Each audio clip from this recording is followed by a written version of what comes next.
Samuel West. I'm the curator of the Museum of Failure. Today I'll be speaking about how we can learn from innovation failures, because each unique failure fails in its unique way. Welcome.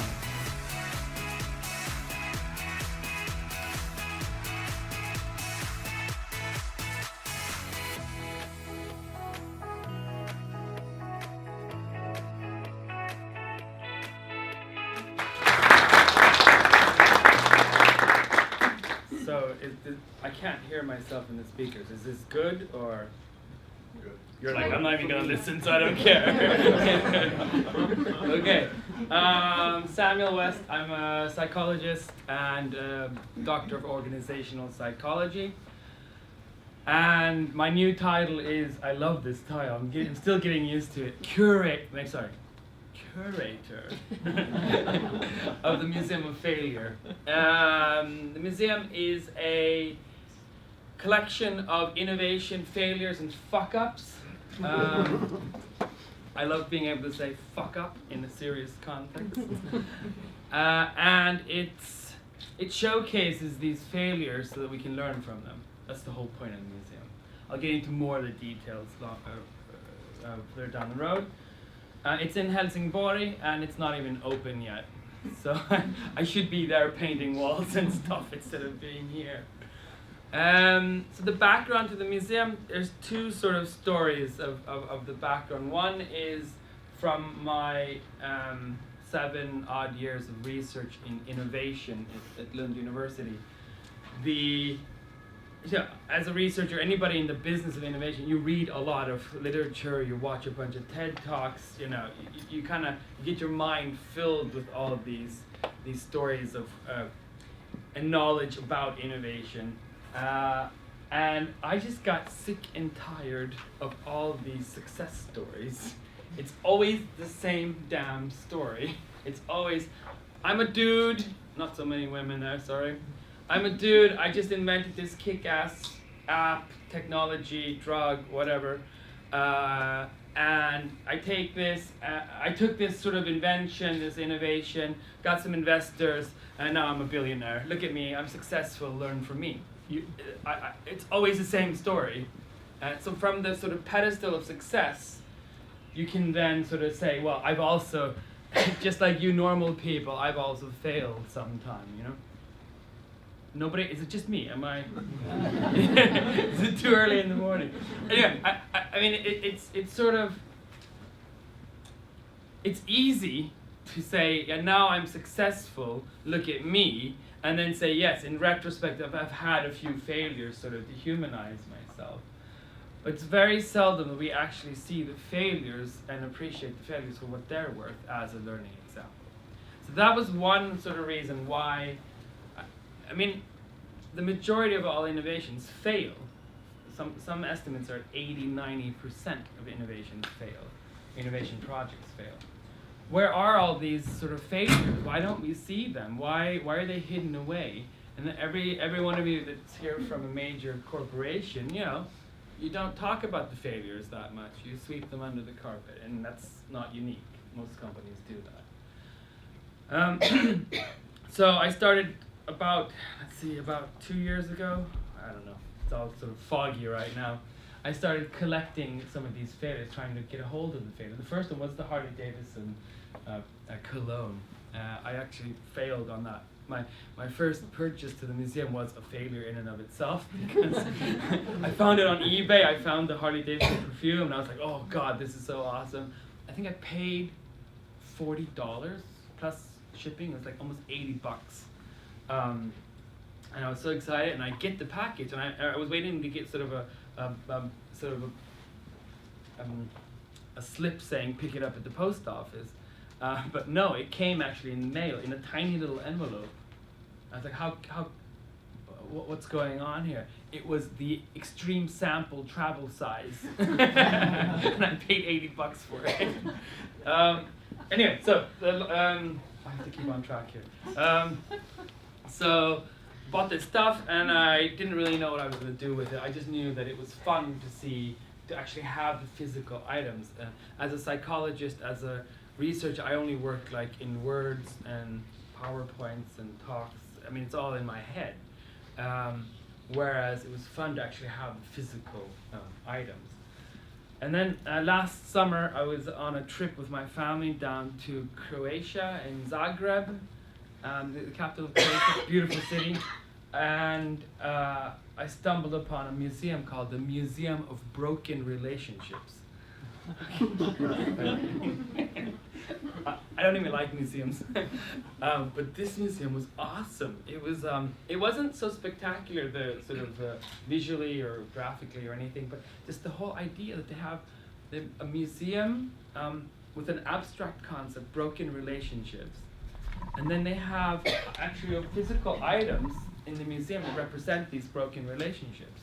I was like, how can you take such an abstract, crazy idea and make a museum out of it? I had, for example, just to give you an illustration, they had one that I remember. It was a cell phone with a charger. So it's in like a, like a museum, proper boxed in with glass or whatever. And then the story was, the relationship was, we had, I'm making this up, we had 2 wonderful years together, and the summer of so-and-so year was great, and we planned a family together, and beautiful. One day, he gave me his cell phone and the charger and said, "This is so that you can never call me again." Brilliant. And then they had the phone there, with the story. And then there's a whole bunch of these. Funny, sad, in between, everything. And then after that, visit to the museum, I was just like, okay, I knew right there, I have to open a real museum. I can't just have stuff in my conference room or in my basement. So then I started working with the actual physical museum. And it's gotten a whole bunch of attention. The museum doesn't even exist. And there's already been 4 sort of international TV teams filming mock-up versions of the museum that doesn't exist. What a time we live in. What you're going to do is much more important than what you have done. It's weird. Okay, so the whole point of the museum is to encourage, stimulate learning from failures, because we do that way too little. There's a recent surge in the interest in failure. We have fuck-up nights, failure evenings, at conferences.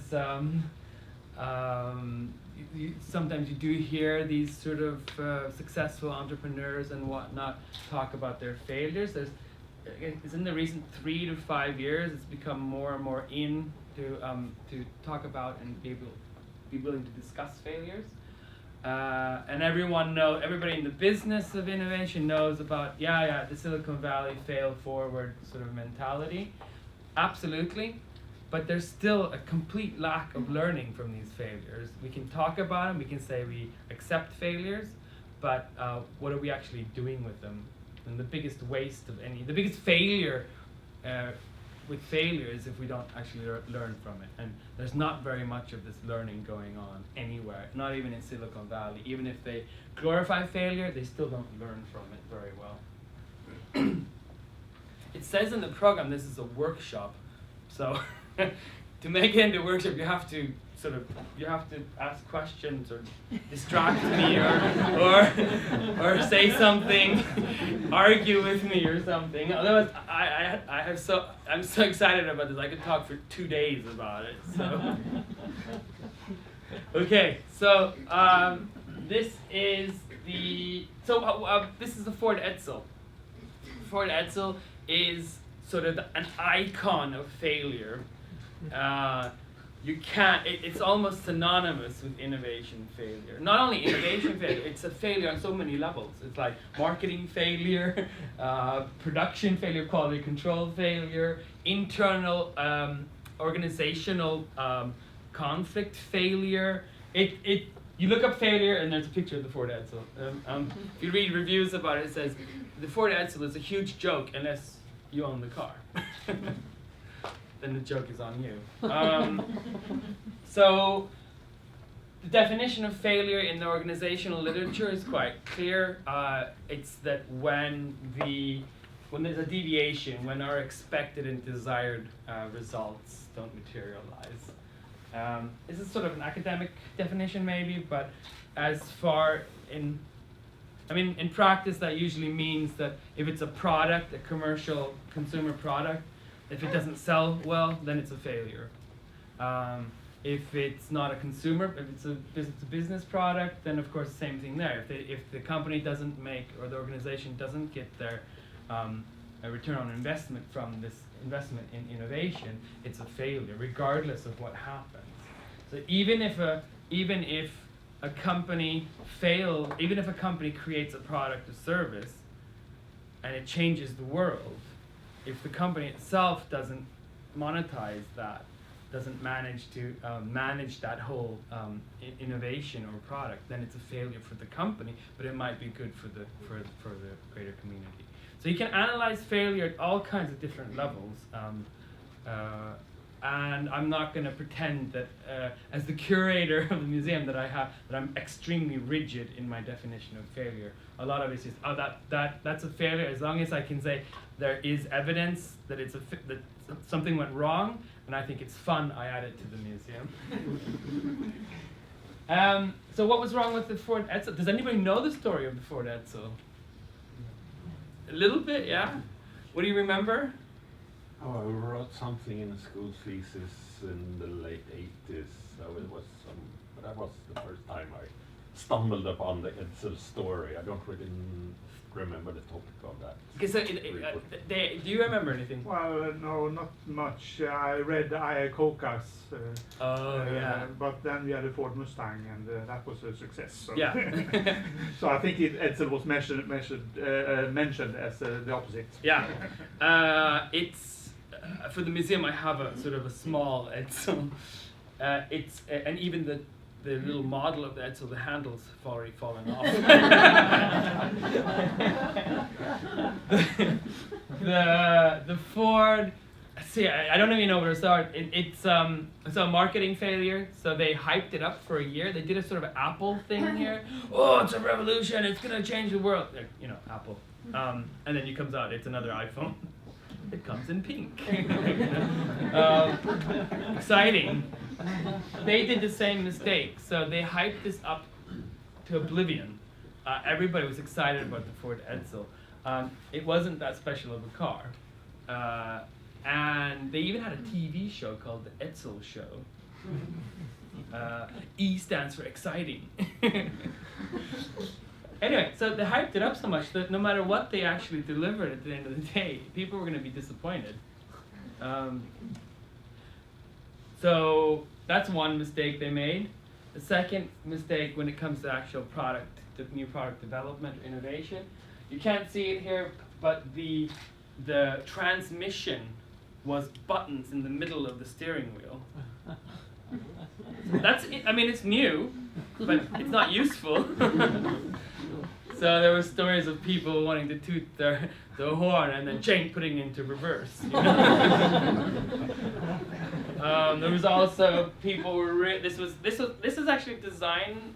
I don't know if you would say it's design innovation or if it's a huge failure, but in the literature, this is the first time you have like the grill turned horizontally, no, vertically. And people were like, oh, well, it looks like an Oldsmobile, the competition. It looks like an Oldsmobile bit into a lemon. Anyway, and it was not only that, but there was production flaws. Ford messed up big time. It was only on the market for 3 years. Ford lost a lot of money on it. So it's sort of the Edsel is an icon for failure. So Tolstoy, famous quote by Tolstoy, that all happy families are alike, but each unhappy family is unhappy in their own unique way. Okay? So I like to steal quotes and give myself credit for them. So I've done that, of course. So the Museum of Failure says that all successful innovations are alike, and I would say that they're not that interesting. They all tell the exact same narrative. but each failure fails in its own fascinating, unique way, as we'll sort of dive into today. And there's so much more, as far as a sort of storytelling, there's so much more interesting things going on in the failure department than in the success department. And also, if we're actually looking to learn for our own product development reasons, there's much more to be learned from how others have failed than consuming best practices day after day after day. Because each product is unique and each situation is unique. And if we are going to emulate, copy somebody else's success story, we're probably going to fail. If it was that easy, everybody would be successful innovators. Okay. So first we'll stop. I hope there's nobody from, is anybody from IKEA here? If you are, just don't tell me. So IKEA is, I can't have a museum of failure in Sweden, a museum related to innovation without having IKEA. So IKEA, I live in Helsingborg, the museum is in Helsingborg. One of IKEA's biggest offices is, right across from mine. They're huge. Anyway, so I've done a lot of work for IKEA. And so when I started this project, I was like, I'm gonna work with companies here, because I don't want, I make my money doing workshops and stuff for these companies, so I don't want to have any enemies here. But that changed quite quickly.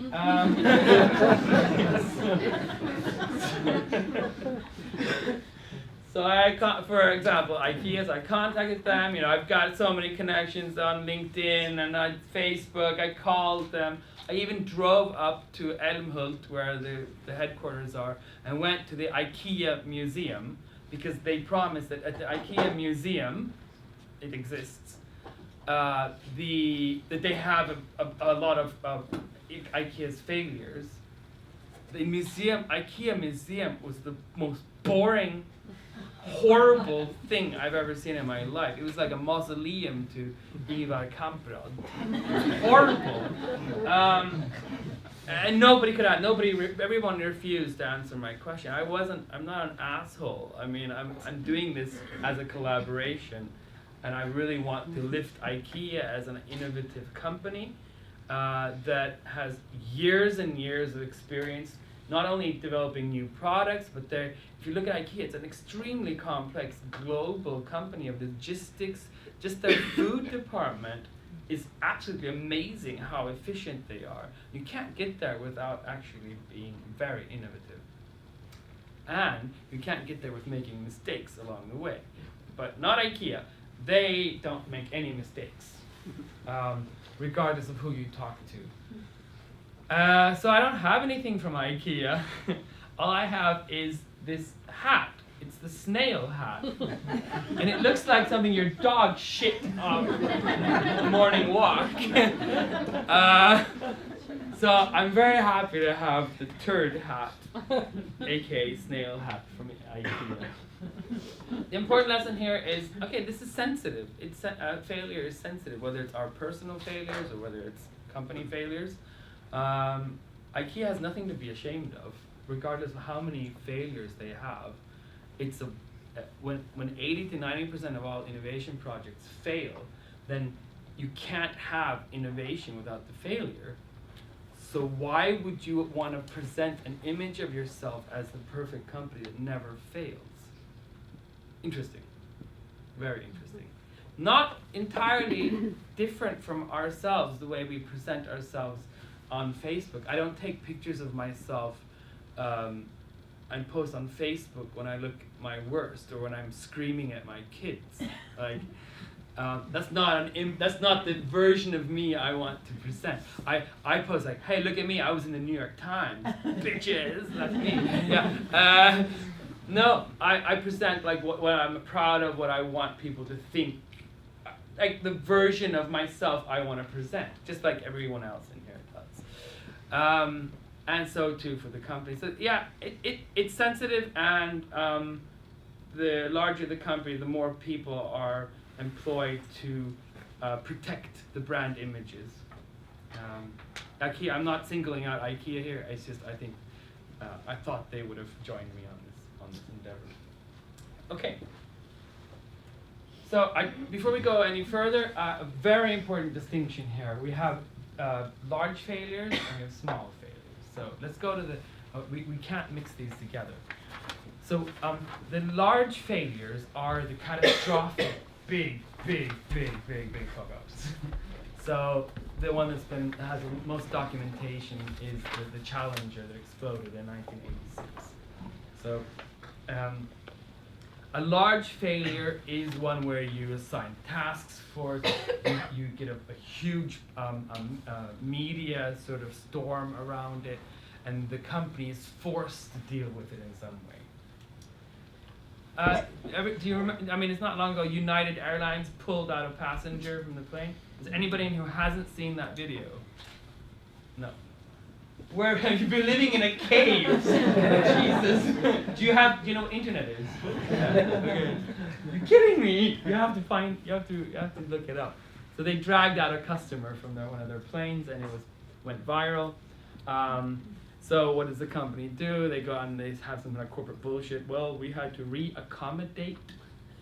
No, they dragged him out of the plane, kicking and screaming. And so what does United Airlines have to do? This is not innovation failure, this is just a general failure. It's something that blows up and it's so big, so they have to do something about it. They're forced to. There's not much learning going on there. They're basically just trying to manage some kind of crisis control to avoid it exploding even further. These, when it comes to big product recalls, these are sort of the situations where the company doesn't have a choice. Are you with me? This is not where the learning happens. This is just trying to stop the spread of the catastrophe.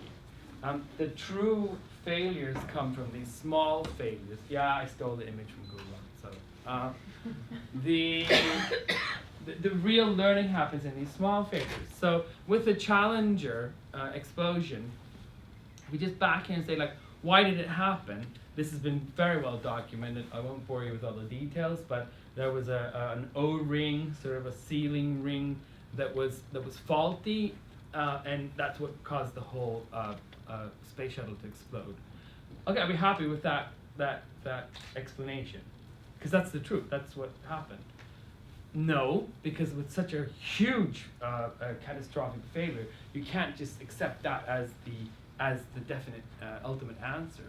So they dug even deeper. They found out that it was deeply rooted in the organizational culture of NASA, that to always buy the cheapest product from each subcontractor. Regardless of the quality, they always bought the cheapest thing. So of course, when you have an entire space shuttle built, millions of parts supplied from the cheapest supplier, there's going to be problems. Yeah? This is a very big simplification of it. But the problem is seldom just the first sort of issue. If you look at United's fuck up with the passenger there, so it doesn't take, you don't have to be an organizational psychologist to realize that what's going on in a company where the staff feel that it's justified to pull out a screaming passenger from an airplane.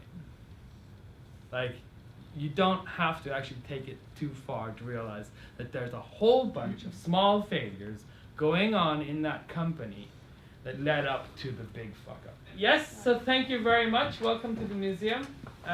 Thank you for putting up with me.